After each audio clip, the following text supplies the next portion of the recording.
Hello, this is Section Bernard. Most of us must have heard the saying, don't judge, especially in the American society. I think the first time I heard the saying about judging someone was when my supervisor questioned me if I was judging him for wearing a pair of bright colored running shoes when I looked at him and laughed.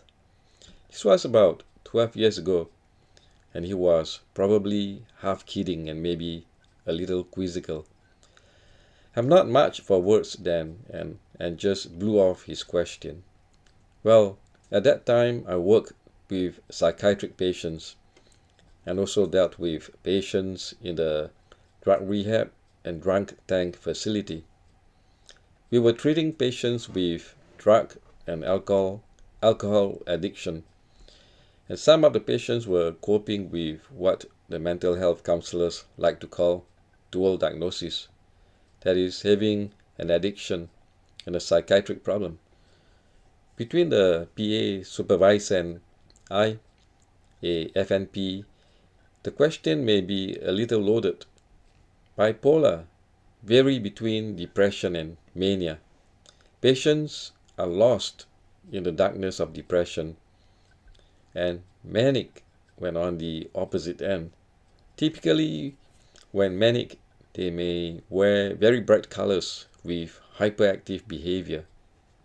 Was my supervisor implying that I was supposing him a bipolar personality for wearing a bright pair of orange-colored running shoes with bright, clear blue scrubs? Did he think I was analyzing him as a bipolar personality with manic disorder? I don't know, since I never asked. That event happened 12 years ago, which seems a long time.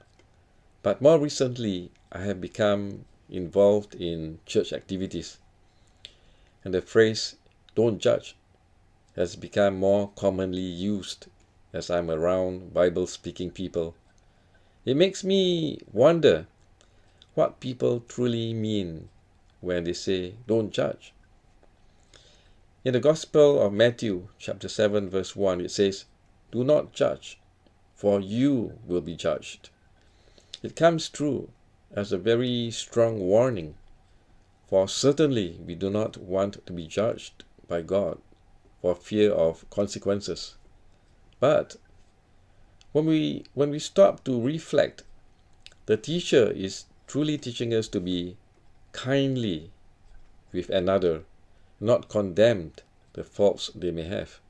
That we need to ask ourselves how we would like to treat ourselves in the same situation when correcting a fault.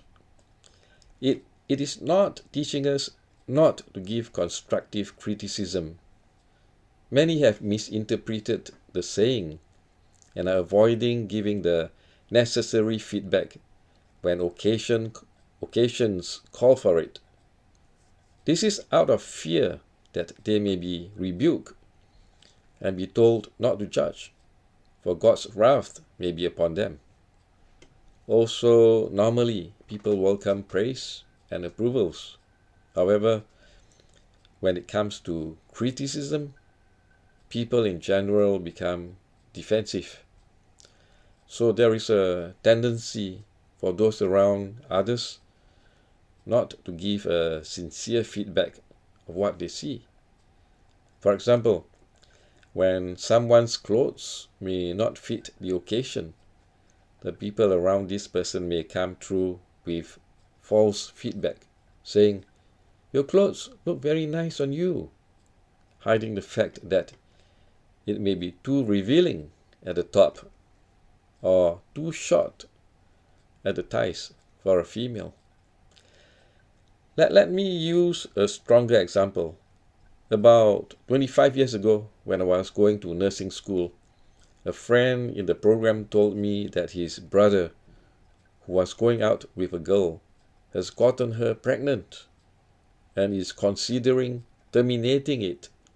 I was very disturbed and strongly convinced him that he needed to talk his brother into getting the girl not to terminate the child. On looking back, should I have kept quiet, just listen and do nothing, as I have been told not to judge? Well, no. For in Ezekiel chapter 3 verse 18, we are taught that when we see wickedness in people who may die for their sinful acts, and we do not warn them or speak out to dissuade them from their evil ways in order to save their lives, the wicked people will die for their sin, and God will hold us accountable for their blood. Also in John chapter 7 verse 24, it tells us to judge, but to judge justly. And Matthew chapter 18 verses 15 says that if a brother sins, we need to tell him his fault. Living right as a disciple of Christ, or walking the way with Yeshua, demands a lot from us. For we need to step up to live the way He is asking of us. However, rest assured, He will provide the courage and wisdom. God bless.